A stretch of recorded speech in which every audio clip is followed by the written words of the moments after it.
Bueno, buenos días. En primer lugar, muchísimas gracias a la organización por habernos invitado y por haber puesto esta mesa para el Carlos III, que os hacemos, digamos, de anfitriones con todo gusto en esta edición de este congreso. Bueno, el Instituto de Salud Carlos III, yo creo que la mayoría lo conocéis, aunque es una institución que alberga una enorme diversidad de temas, de funciones, y muchas veces no es bien conocida en su totalidad. El Instituto de Salud Carlos III hace financiación de la ciencia, es un organismo público de investigación, luego también hace ciencia, tiene funciones docentes, tiene servicios, cartera de servicios, tiene funciones en vigilancia epidemiológica importante, en evaluación de tecnologías sanitarias, en informes, digamos, de todo tipo para el Sistema Nacional de Salud. Y por tanto, yo creo que es una entidad que tiene todo, digamos, dentro de sí misma para poder hacer One Health, ¿no? Porque tiene todos los ingredientes que afectan a One Health dentro de ella, ¿no? Y eso es un poco lo que de lo que os queremos convencer hoy en esta mesa, ¿no?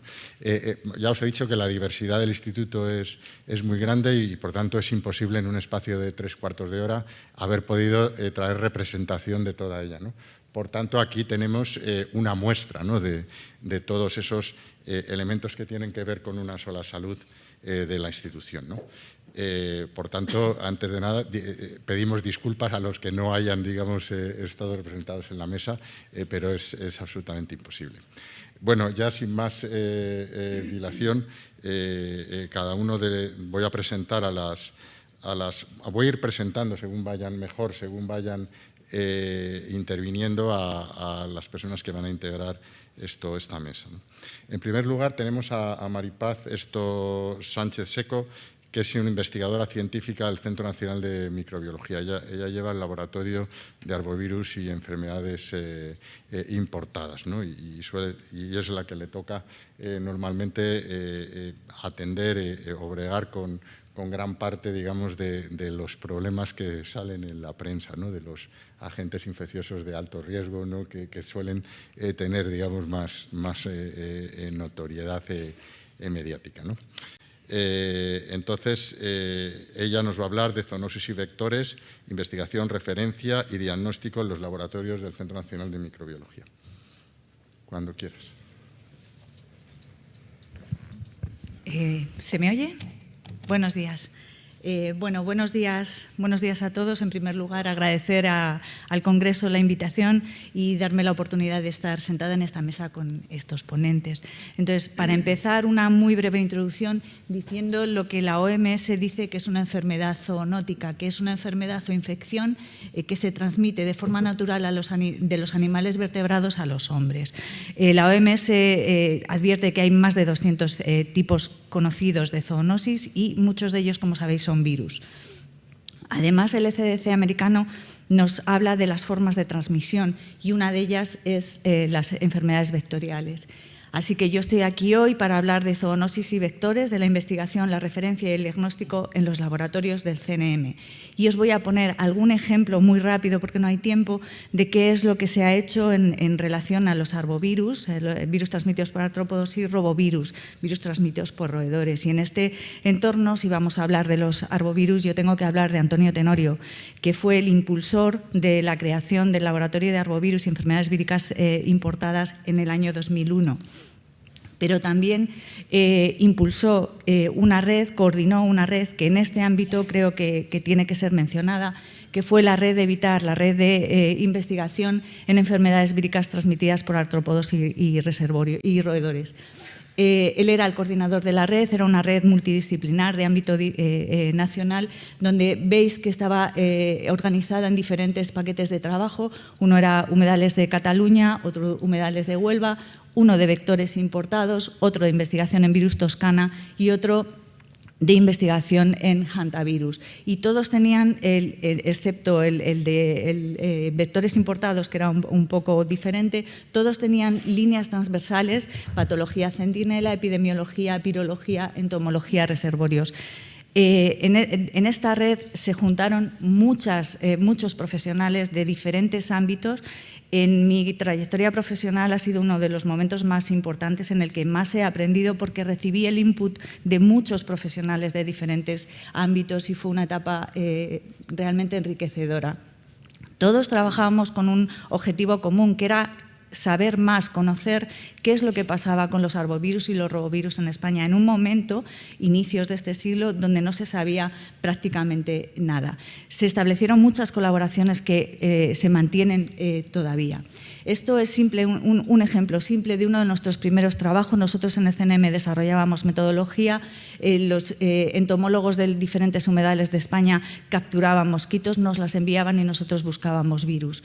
Este trabajo luego ha cambiado y lo que hemos hecho ha sido formar a la gente de los diferentes humedales, transferir la metodología de forma que ahora, en la actualidad, con los brotes que tenemos del virus West Nile, los profesionales de Doñana y de la Diputación de Huelva son capaces de hacer el screening de los mosquitos buscando West Nile y otros arbovirus, y nosotros actuamos como lo que somos, un laboratorio nacional de referencia, confirmando y caracterizando los virus que encontramos.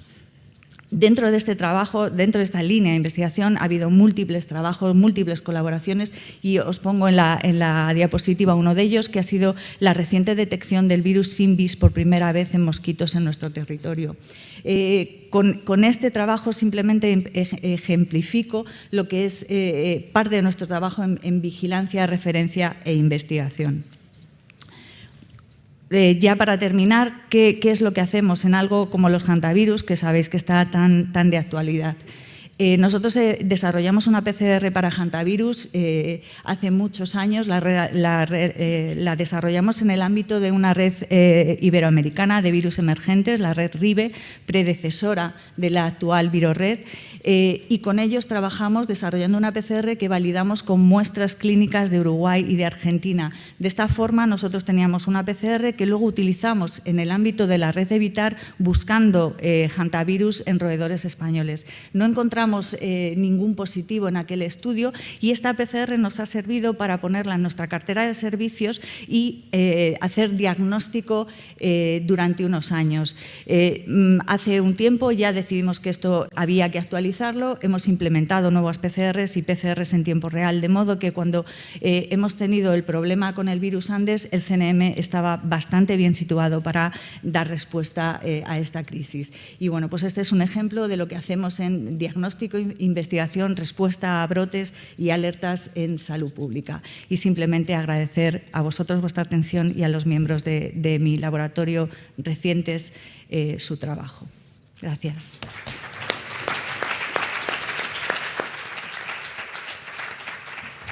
Bueno, yo antes de que abandonéis el estrado os voy a hacer a todos una pregunta que va a ser la misma, ¿no? Cada uno en su ámbito, ¿no? Es que ¿cuál crees que debe ser el papel del Centro Nacional de Microbiología y del Instituto en el desarrollo de una estrategia One Health, en la implementación de una estrategia One Health en España? Es una pregunta complicada y el Instituto es una institución muy grande que yo creo que puede hacer muchas cosas. Desde mi perspectiva, que es la de un investigador del Centro Nacional de Microbiología, a mí se me ocurren un par de cosas. Una es el Instituto tiene un papel muy importante como impulsor de la investigación. Entonces tenemos el FIS, los CIBER, entonces ahí tal vez se pueda de alguna forma premiar, que haya participación, sobre todo si lo que se van a estudiar son agentes zoonóticos, que haya participación interdisciplinar en los equipos de investigación. Esa se me ocurre que sería una forma. Luego, nosotros somos el laboratorio, el Centro Nacional de Microbiología es el laboratorio nacional de referencia para zoonosis, y dentro de las funciones definidas desde el ECDC para un laboratorio nacional de referencia, una de ellas que se me ocurre que puede tener sentido en este ámbito es impulsar la colaboración y la investigación. Entonces, la investigación es un poco lo que ya he dicho, y colaboración, pues tenemos que mantener una colaboración a nivel de laboratorio con nuestras contrapartes en sanidad animal, que lo hacemos, pero bueno, impulsarlo más. Eso es lo que a mí se me ocurre que podríamos hacer. Muy bien, muchísimas gracias, Maripaz. Bueno, A continuación va a hablar José Luis Peñalba García, que es el director del Centro Nacional de Epidemiología. Y lo que nos va a hablar es de planes de vigilancia, prevención y control con un enfoque One Health. Bueno, buenos días. Muchísimas gracias a la organización por la invitación. Es un placer estar aquí. Yo llevo ya algunos meses recopilando la información de los proyectos y de las actividades que se hacen en mi centro sobre una salud única, y la verdad es que me ha costado bastante trabajo. He intentado comprimirlo todo en el tiempo que me han sugerido. Voy a ver si lo consigo explicar todo lo que hacemos en el Centro Nacional de Epidemiología. La visión que tenemos sobre este asunto es trabajar tanto en la vigilancia y respuesta a los diferentes patógenos que tienen que ser aproximados con un enfoque One Health. Hacemos investigación aplicada porque somos parte de un organismo público de investigación y nuestro principal objetivo es hacer investigación. Y contribuimos a la coordinación institucional o interministerial entre los diferentes agentes que están involucrados en las estrategias de One Health. ¿Cuáles son nuestros objetivos? El principal objetivo seguramente del Centro Nacional de Epidemiología es coordinar y garantizar la vigilancia de este tipo de patógenos susceptibles de ser estudiados desde una perspectiva One Health. Trabajamos en una sola salud, en diferentes proyectos, en cada una de las zonas o de las áreas de investigación del CNE. El CNE también es bastante reputado en cuanto a la formación de nuevos profesionales, sobre todo en epidemiología o preventivistas, a través de los programas de formación especializada. Y, como digo, trabajamos en diferentes proyectos de One Health, siempre en coordinación con otros centros propios y unidades del Carlos III o en colaboración con otros centros de investigación.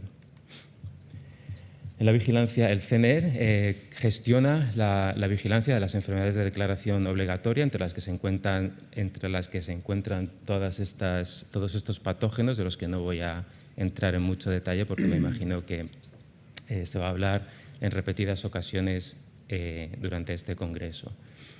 A través de la Red Nacional de Vigilancia Epidemiológica, el CNE también coordina los sistemas de recogida de datos, tanto CIVIES como SIVIRA, e integra toda la información a nivel nacional que procede de las comunidades autónomas. En cuanto a las estructuras operativas en las que el Centro Nacional de Epidemiología participa, están los planes nacionales, como por ejemplo el Plan Nacional de Vectores, los marcos estandarizados para la acción conjunta de brotes entomológicos. Participa también en diversos comités y grupos de expertos, aportando la inteligencia epidemiológica y el conocimiento tanto de la enfermedad como del dato que caracteriza la enfermedad, el brote o la epidemia en su caso. Y participa también en estructuras estables. Disculpa que no lo leo. Como por ejemplo el Comité de Activación de Alertas. En el CNE también albergamos el sistema de monitorización de mortalidad inespecífico, mortalidad por cualquier causa, sistema MOMO, que también permite detectar y predecir cambios o excesos de mortalidad por cualquier causa, repito, debido, por ejemplo, a eventos extremos, como por ejemplo olas de calor o olas de frío. El sistema MOMO está también alineado a nivel europeo en el contexto de Euromomo. Todos los países funcionan de una forma similar.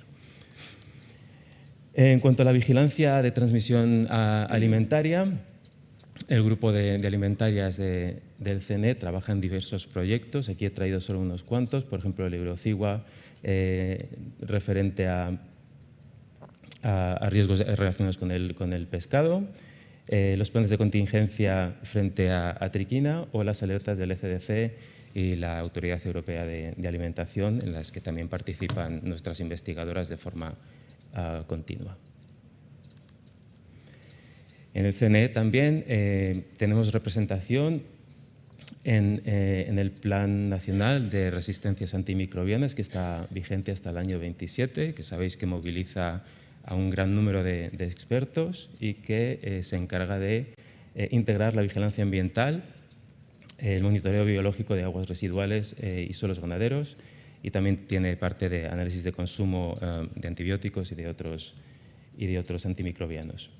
Y también participamos en las redes de reporte coordinado de la Red Europea de Resistencias Antimicrobianas y en la Organización Mundial de la Salud. Como os comento, tenemos gran cantidad de grupos que se acercan de esta manera al estudio de enfermedades. Aquí he traído unos cuantos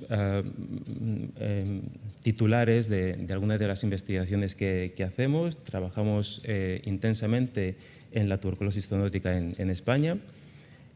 También en temas de sarna tenemos bastante actividad, tanto a nivel internacional, estudios internacionales, pero también estudios nacionales, modelado climático a través del sistema MOMO y de modelado de análisis espacial, y, como os comentaba antes, vigilancia sindrómica y ambiental.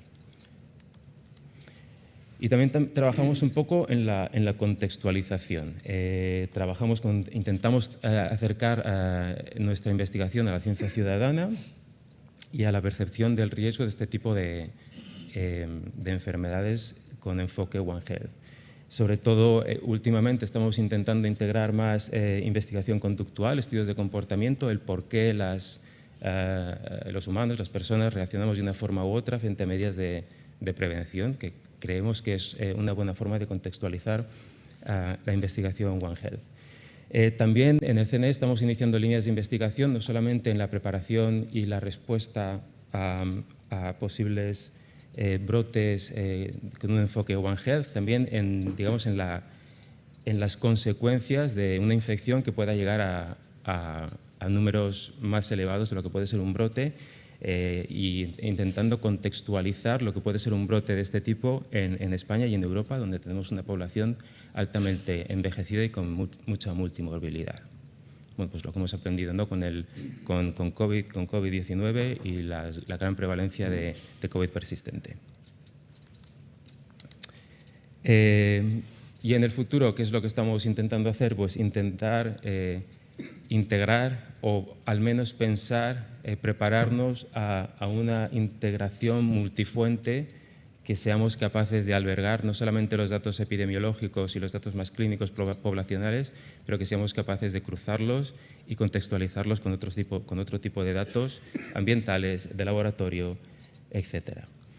Y algo en lo que estamos trabajando y estamos empezando con los primeros pasos es en el modelado con inteligencia artificial y tratar de desarrollar algoritmos predictivos, es decir, pasar un poco de la vigilancia más descriptiva a la vigilancia un poco más predictiva y estimando lo que pueda pasar en un futuro.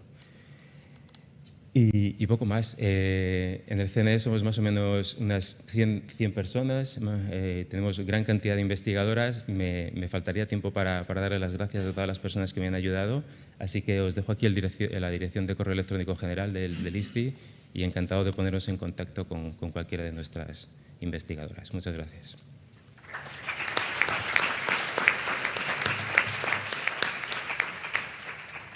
Muchas gracias, José Luis. Bueno, pues entonces te hago la misma pregunta, ¿no? ¿Cuál crees que puede ser el papel del Centro Nacional de Epidemiología y del Instituto en la implementación de una estrategia One Health en España? Bueno, pues coincido con mi compañera de mesa. Quizá lo que primero se me viene a la cabeza es a través de la financiación que el propio Carlos III puede otorgar, ¿no?, que se priorice este tipo de investigaciones que sabemos que es seguramente hacia donde tiene que ir la salud pública, integrar la realidad en la que vivimos y no seguir haciendo las cosas de una forma tan aislada, tan específica de cada uno de los centros. Hace falta soporte personal y económico para integrar todas las actividades que yo creo que vamos a oír durante esta mañana de una forma coordinada y sostenible. Ahora mismo yo creo que todos lo estamos haciendo muy bien y todos tenemos la misma visión, y nos faltaría confluir. Desde el punto de vista del CNE, porque nuestra expertise es la epidemiología, los datos y el manejo experto de datos, bueno, pues contribuir en la medida que podamos y en la medida que nos estamos formando y continuamos aprendiendo métodos nuevos, a facilitar la integración de datos, la interoperabilidad, la gobernanza de datos, que es un tema muy, muy importante que tenemos que tener muy presente, incluso antes de hablar de integración de datos. Y bueno, desde ese punto de vista, pues creo que serían las dos cosas. Financiación por un lado, o priorización de la financiación, mejor dicho, y segundo, por parte del CNE, bueno, pues nos tenéis a vuestra disposición para cualquier cosa que tenga que ver con algoritmos. Muy bien, muchas gracias, José Luis.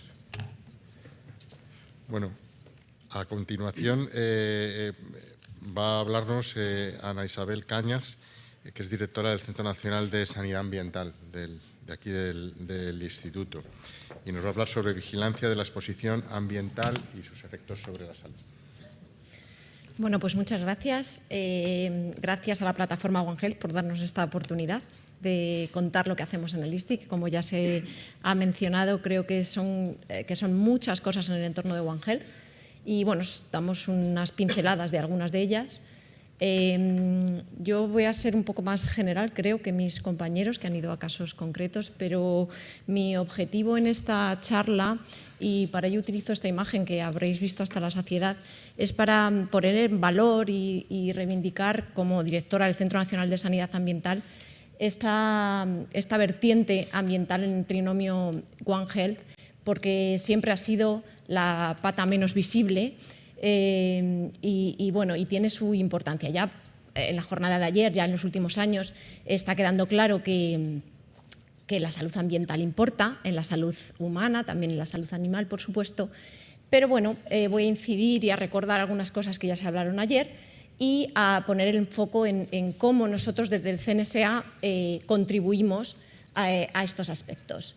Se ha hablado de calidad del aire como factor fundamental en enfermedades, en el empeoramiento de enfermedades respiratorias como el asma o la EPOC, pero también en enfermedades cardiovasculares. Esto es de sobra conocida. También el cambio climático es trending topic en los últimos años. Yo voy a hablar un poco más en profundidad del tema de la exposición ambiental a sustancias químicas. Esto también ayer tuvimos la conferencia magistral de Nicolás Olea, que nos dejó un poco asustados a todos, pero bueno, que es una realidad y cuanto antes la abordemos, pues mejor para todos. En este contexto, ¿por qué la exposición ambiental ha estado menos visibilizada? Se trata de una exposición cuyos efectos no son a corto plazo. Vemos las consecuencias al cabo de mucho tiempo, tras muchos años de exposición crónica, de exposición ubicua, es decir, no podemos librarnos de esta exposición, está en todas partes, podemos cambiar algunos hábitos para minimizarla, pero no vamos a eliminarla. Por lo tanto, tenemos que ser muy conscientes de ello, tenemos que divulgar esta información para que la gente esté al tanto y en la medida de sus posibilidades pueda cambiar estos pequeños hábitos. Estamos hablando de la exposición a sustancias químicas en nuestras casas, en los centros de trabajo, por supuesto también en el aire que respiramos, la alimentación que seguimos, pero es que las cremas que nos ponemos, las ropas, etcétera, etcétera. Entonces, en este contexto, en esta diapositiva, muy brevemente, voy a contar un poco lo que hacemos en los diferentes ámbitos o factores más relevantes de esta exposición ambiental. En el Centro Nacional de Sanidad Ambiental somos Laboratorio Nacional de Referencia de Calidad del Aire y en este contexto pues aseguramos que a nivel nacional las medidas que se hacen para controlar la contaminación atmosférica, la presencia de contaminantes como partículas, como gases, óxidos de nitrógeno, de azufre, ozono, son medidas de la máxima calidad, además de proponer métodos de referencia para que esto sea así, la vigilancia y el control sea el adecuado. Pero también somos depositarios del Patrón Nacional de Ozono y con esto damos trazabilidad a todas las medidas de ozono, que es un contaminante muy relacionado con la salud humana. Damos trazabilidad a todas las medidas que se hacen en España en este contexto. También somos referencia a nivel nacional en biomonitorización humana, que es una herramienta que estamos luchando cada vez más para que se utilice como herramienta de vigilancia en salud pública para la exposición a sustancias químicas Y bueno, consiste en tomar muestras biológicas, muestras de sangre, de orina y de pelo fundamentalmente a la población y sobre ellas medir directamente los niveles de diferentes contaminantes, entre ellos pues hemos oído hablar de bisfenoles, de compuestos perfluorados, de metales, una batería enorme de estas sustancias químicas. ¿Cuál es el objetivo? El objetivo es tener una imagen global a nivel nacional y también compararla con los países europeos, porque participamos en muchas iniciativas, en las iniciativas más relevantes a nivel europeo en biomonitorización humana. Y con esto identificamos pues, poblaciones más expuestas, poblaciones vulnerables, zonas críticas que hay que vigilar porque suponen una exposición a un determinado contaminante más relevante que otras, etc. Es un punto de partida básico para la regulación de químicos a nivel global. También llevamos a cabo investigación puntera en toxicología ambiental en materia de mecanismos de determinar los mecanismos de acción tóxica de sustancias químicas. Trabajamos sobre contaminantes emergentes como los micro y nanoplásticos, que también se ha hablado de ellos mucho, o bisfenoles, compuestos perfluorados, entre otros. Y para ello utilizamos tanto el modelo de embrión de pez cebra, que ayer se presentó en una ponencia por la tarde, como cultivos celulares. También abordamos el tema de las radiaciones no ionizantes como otro factor ambiental al que la población está expuesta. Estamos hablando aquí de las famosas 5Gs o de las radiaciones que se emiten en los tendidos eléctricos. Y aquí abordamos, por una parte, la exposición, cómo la población está expuesta a ellos, y también si esta exposición puede suponer algún problema para la salud. Finalmente, con toda esta información, con todos estos datos que tenemos y que recogemos en los diferentes laboratorios, llevamos a cabo una evaluación de riesgos. Transformamos estos datos en información con el objetivo de facilitar la toma de decisiones públicas, decisiones basadas en el enfoque One Health. Es decir, estamos expuestos a esta sustancia, a estas cantidades, y esta sustancia tiene estos peligros. ¿Pero supone esto realmente un riesgo para la salud de la población o es algo admisible, que podemos tolerar? Esto es, en resumen, teníamos poco tiempo, una visión general de lo que hacemos en el centro. No es todo, tenemos algunas otras cosas, pero en el concepto, en el enfoque One Health, me ha parecido importante reseñar estas cosas, estos aspectos. En el ámbito de la biomonitorización humana estamos trabajando junto con el Ministerio de Sanidad en sacar adelante el primer estudio nacional de biomonitorización humana para tener esta visión global a nivel nacional. Que bueno, nos está costando un poquito por temas jurídicos administrativos, pero al final lo lograremos. Y es algo que viene fuerte desde Europa, porque ya hay una reglamentación que en un futuro próximo va a obligar a los Estados miembros a hacer estas actividades de vigilancia de exposición a sustancias químicas. Eso no es todo. Simplemente, como resumen, en el CNSA generamos datos de exposición, generamos evidencia no solo de exposición de la población, sino también de efectos tóxicos de estos contaminantes para apoyar en la toma de decisiones políticas. Un poco como conclusión, creemos que es fundamental, y no puede ser de otra manera, tender hacia políticas de prevención, que este es uno de los objetivos del enfoque One Health, y que sean políticas integrales. También se ha mencionado el tema de la ciencia ciudadana por mi compañero Pepe, y también trabajamos mucho desde el CNSA en diferentes proyectos que tenemos para interaccionar con la población, no solo para divulgar todo esto que he comentado brevemente, sino también para hacerles partícipes de diferentes investigaciones o cómo funciona la ciencia en el ámbito de la sanidad ambiental. Y esto es todo. Agradecer a todas las personas que trabajan en el CNSA y que contribuyen a generar todo este conocimiento, y, por supuesto, a todos ustedes por escucharme. Gracias.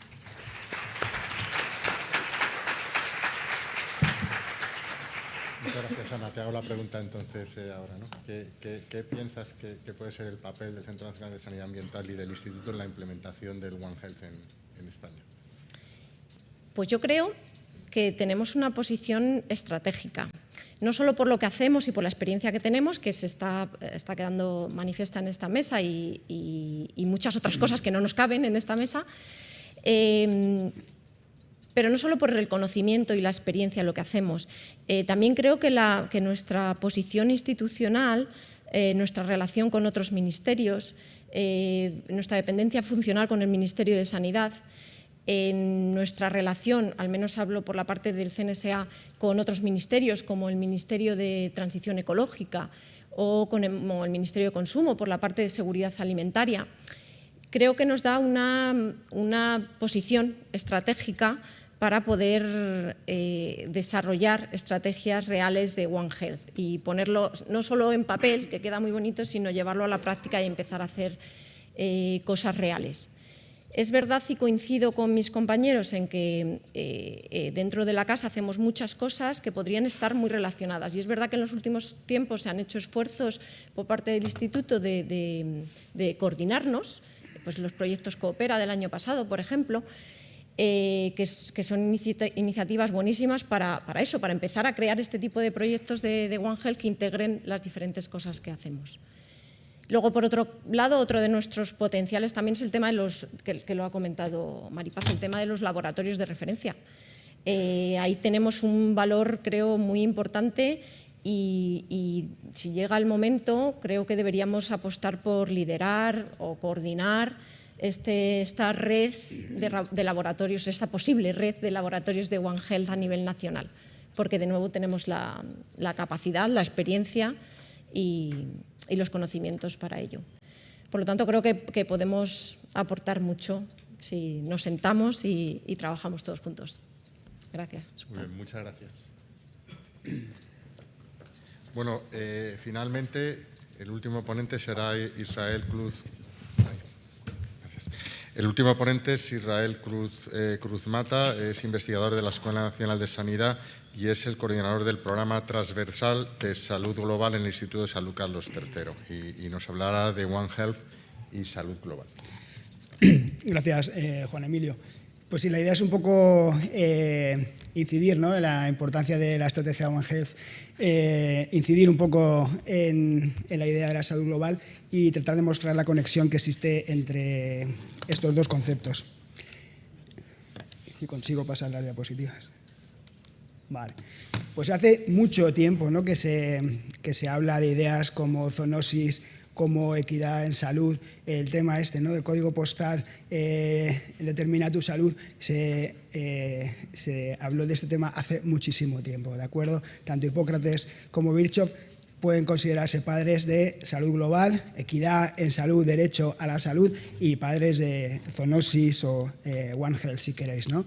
Un poco contemporáneo de Virchow tenemos a Alexander von Humboldt, que a lo largo de sus expediciones decide acuñar el término Naturgemalde, ¿no?, que es un término que explica qué bella es la naturaleza y qué bella es la conexión de todos los seres que la habitan, ¿no?, animales, personas y el ambiente. Pero también a lo largo de sus expediciones se va dando cuenta de cómo la acción del hombre destruye el ecosistema y cómo esta destrucción del ecosistema tiene un impacto en la salud de las personas más desfavorecidas. Entonces aquí estamos viendo también la conexión, si queréis, One Health, salud planetaria y salud global, ¿no? Que la salud global básicamente habla de equidad en salud. Es digamos, el corazón de la salud global. Que todo el mundo tenga derecho a la salud, da igual dónde vivas. Y contemporáneo también, un poquito, de Alexander von Humboldt fue Louis Pasteur. ¿De acuerdo? En el año 1865, cuando inauguran el Instituto Pasteur, pues dice que idealmente la ciencia debería iluminar el mundo, ¿no? La ciencia aplicada a la salud, iluminando el mundo, es salud global, ¿no? Y Louis Pasteur, ese mismo año que inaugura el centro, ya estaba vacunando personas. 4 años antes ya estaba vacunando perros contra la rabia. Estoy hablando. Y hablamos de Louis Pasteur y la vacuna de la rabia como uno de los grandes paradigmas de estrategia One Health. ¿De acuerdo? Hace más de 100 y pico años. ¿De acuerdo? Es como uno de los grandes paradigmas de estrategia One Health. Pero al mismo tiempo es uno de los casos más lamentables de fallo en salud global. A pesar de que tenemos una vacuna de rabia hace tanto tiempo, mueren una persona cada 9 minutos. 4 de cada 10 muertos son niños, y la mayoría de estos niños que mueren en África, mueren en países desfavorecidos. Tenemos una herramienta que viene funcionando hace muchísimo tiempo. El 99% de los casos de rabia a nivel mundial se deben a mordeduras de perro. Olvídate de murciélago, olvídate de cualquier otra cosa. Son mordeduras de perro. Es totalmente prevenible y no hemos sido capaces de hacerlo. Una estrategia One Health que funciona de maravilla y un gran fallo a nivel de salud global. Pero esto lo hemos visto también en otras ocasiones. Vimos durante la COVID la desigualdad en el acceso a los productos de salud, fundamentalmente vacunas y fundamentalmente test rápidos, pero también a la capacidad de manejar los casos complicados, con países que se llevaban la peor carga. Relacionado con el monkeypox, si queréis, había una vacuna que estaba siendo acumulada por países ricos en previsión de un posible ataque bioterrorista.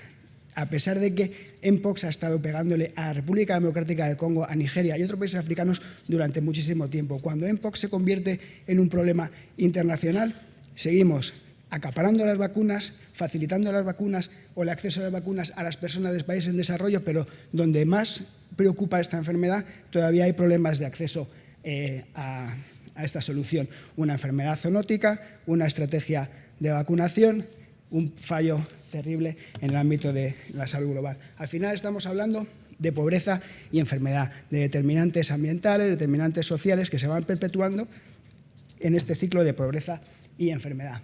Tenemos que la gran mayoría de la pobreza está totalmente relacionada con la mayor carga de enfermedad. Tenemos que prestar atención a este problema, pero también tenemos que prestar atención a este otro problema. De la misma manera, si queréis, con la misma magnitud, con la misma aparición de políticos, ¿no?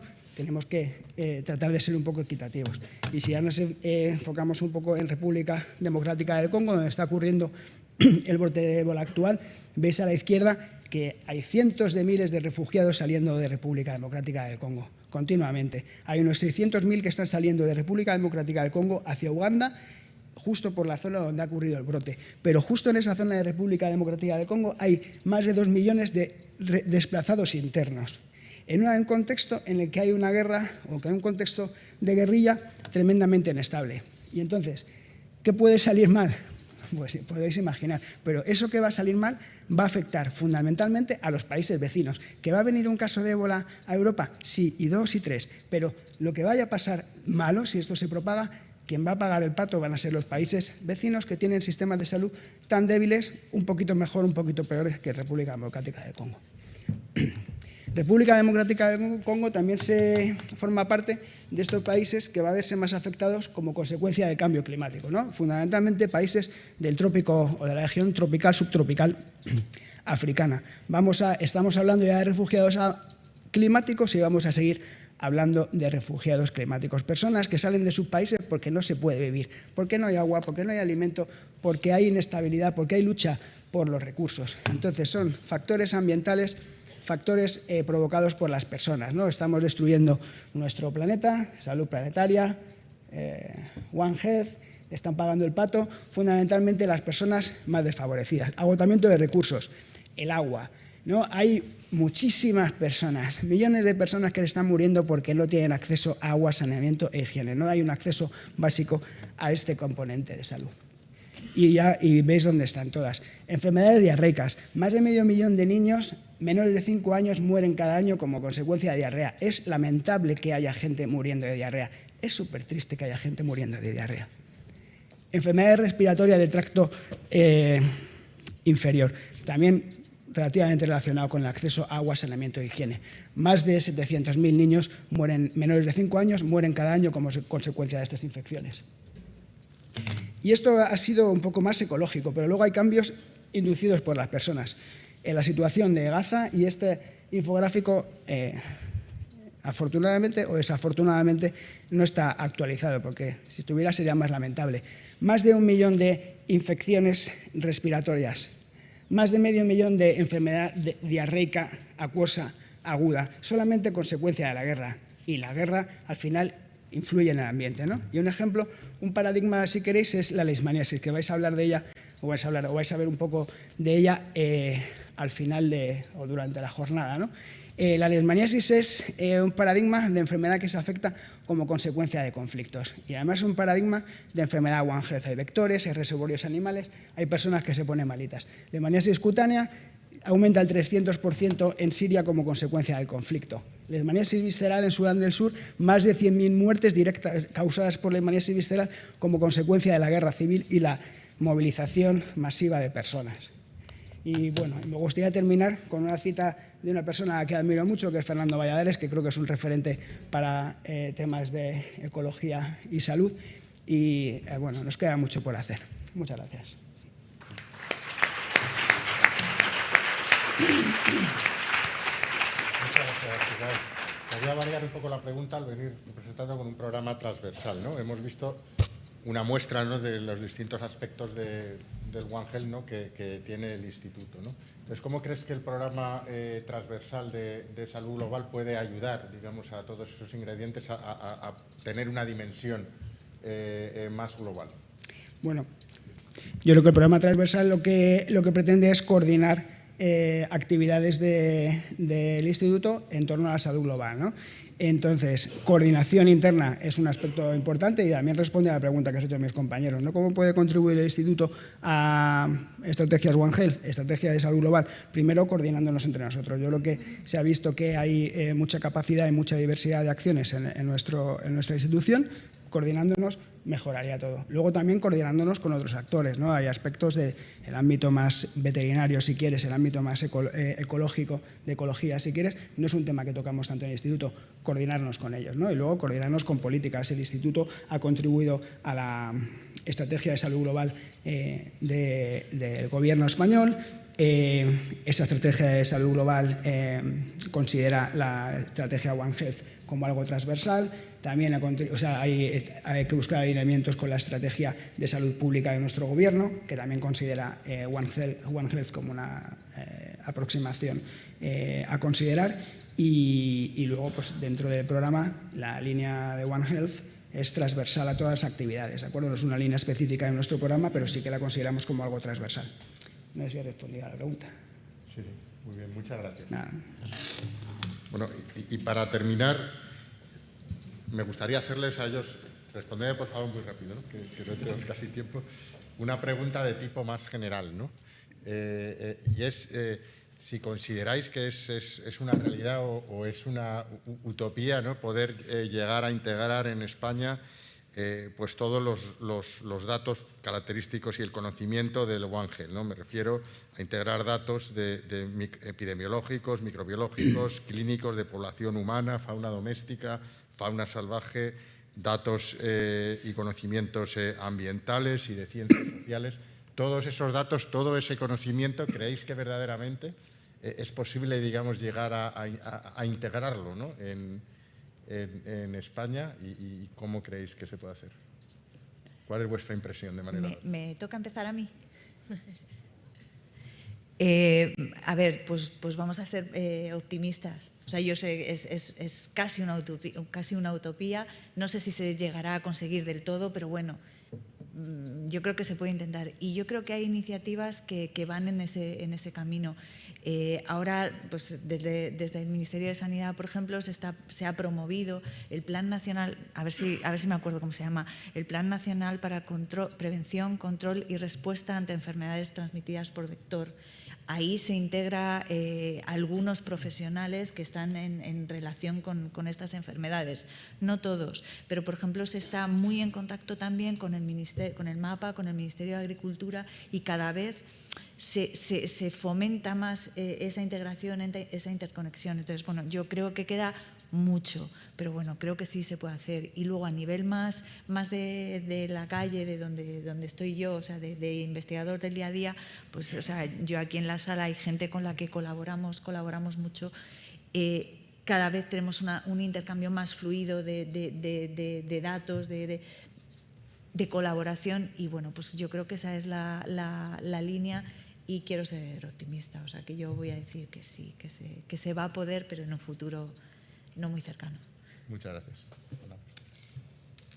Bueno, pues yo creo que no debería ser una utopía en el momento actual en el que nos encontramos. Creo que, y de hecho, es uno de los mayores retos de las políticas a nivel europeo y demás, crear plataformas de datos, porque tenemos las herramientas, tenemos el Big Data, tenemos los datos segmentados en diferentes compartimentos, no ya en cada uno de los compartimentos, los datos sanitarios en un sitio y los ambientales en otro, sino que dentro de cada uno de esos compartimentos, pues en mi caso los datos de agua están en un sitio, los de aire en otro, los de humanos en otro.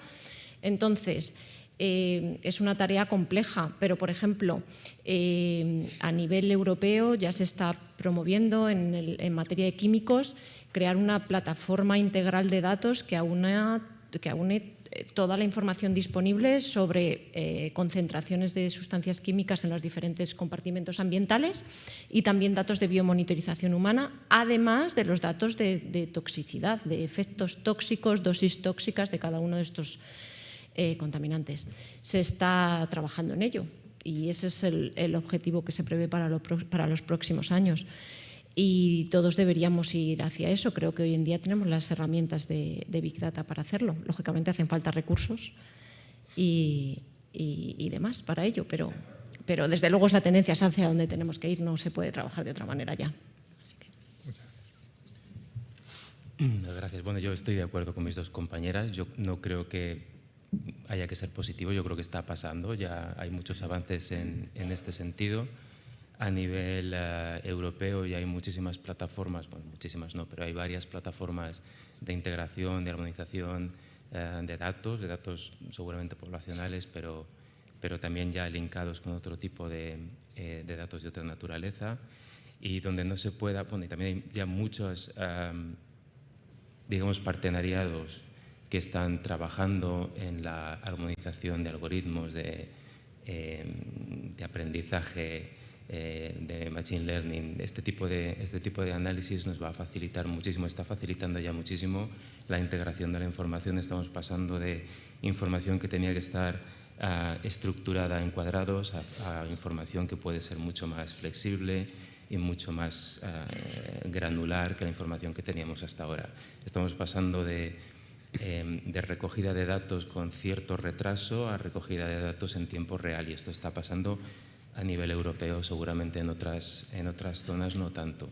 Pero sí que también es importante la armonización de los esfuerzos a nivel europeo, y uno de los grandes problemas que veo en este tema a nivel europeo, bueno, y a nivel global también, es la gobernanza de datos y cómo hacer que los datos puedan cruzar las fronteras de una forma que se ajuste a la legalidad. Esto es uno de los principales retos que tenemos.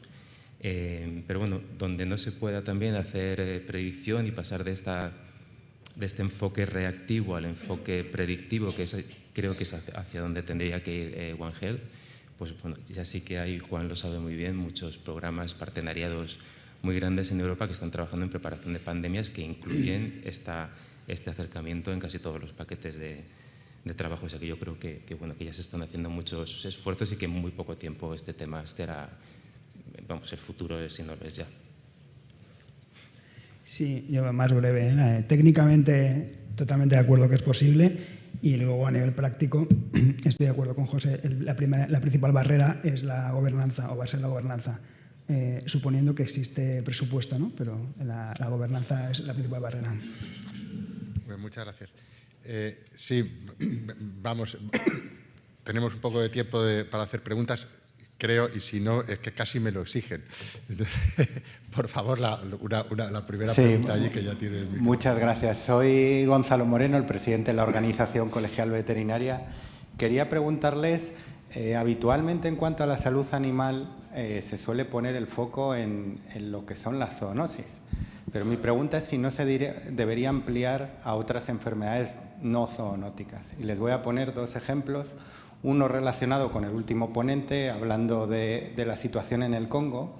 Allí uno de los determinantes que tiene es una situación horrible en cuanto a enfermedades que asolan el ganado. La peste porcina africana, la fiebre aftosa, que hace casi imposible ingerir proteína animal del ganado. ¿Qué consecuencia tiene eso? Que más del 90% de la proteína animal que consumen es de la selva, lo que se llama bushmeat, y que determina que haya más probabilidades de que virus o de otros microorganismos salten a esas personas. Es un caso más lejano quizás, pero otro aquí cerca. Y es que, igual que en personas, la mayor causa de muerte en animales a día de hoy es el cáncer. En España hay más de 3.000 centros veterinarios que a diario diagnostican cáncer en animales y son datos que se están perdiendo todos los días, todos. En otros países hay sistemas que recogen esos datos y, oye, qué mejor centinela. Yo sé que el Carlos III tiene, por ejemplo, estudios de edafología y cáncer. Oye, qué mejor centinela que los animales de compañía que viven con nosotros, están en nuestros jardines, comen y beben muchas veces lo mismo que nosotros. Y los determinantes genéticos para algunos cánceres son los mismos. En otros países eso se integra en ese estudio, One Health, y esos cánceres animales pues se integran en ese estudio epidemiológico para ver qué sucede con el cáncer en personas. Es preguntarles sobre ello. Muchas gracias. ¿Quieres responder alguien? Bueno, pues si no, Sí, es posible. En cuanto a la primera parte de tu pregunta, ¿no? Cuando hablamos de seguridad alimentaria y soberanía alimentaria también, ¿no? Son aspectos que engloban ese tema que has dicho, ¿no? El poder que las poblaciones, ¿no? En todo el mundo sea capaz de producir sus propios alimentos y en una diversidad adecuada para adquirir nutrientes, ¿no? Luego sí que me gustaría apuntar que no es tanta el porcentaje de proteína que proviene de bushmeat, ¿de acuerdo? Porque eso puede acabar estigmatizando una práctica cultural que hay que abordarla de otra forma. Entonces, estoy de acuerdo que el bushmeat es un riesgo, pero también hay que tener mucho cuidado, no estigmatizar esa práctica. Y cuando la abordemos, abordarla con cuidado también.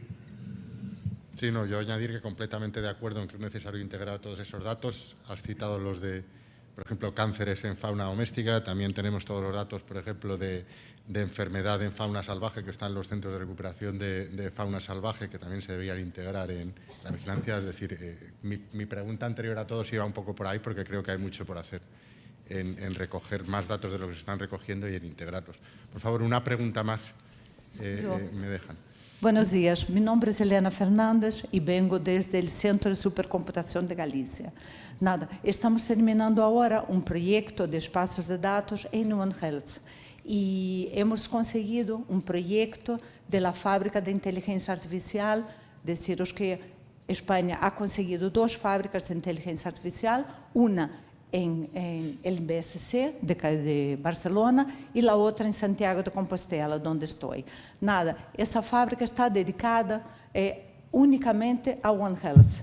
Y tenemos, bien, desde nuestro proyecto de espacio de datos hemos desarrollado bastante la componente de gobernanza. Bien, la infraestructura es totalmente segura. Como sabéis, como es un centro de supercomputación, ya tenemos muchos recursos y ahora con la fábrica tendremos mucho más.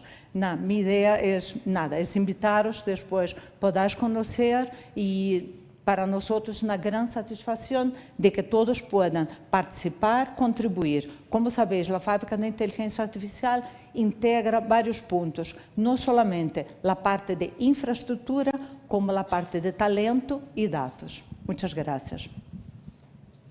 Muchas gracias a ti por la información y por supuesto que si contactas, digamos, con el Carlos III, intentaremos articular la mayor colaboración posible con vosotros. Bueno, pues entonces damos por concluida esta mesa. Muchísimas gracias a los ponentes y a todos vosotros por estar.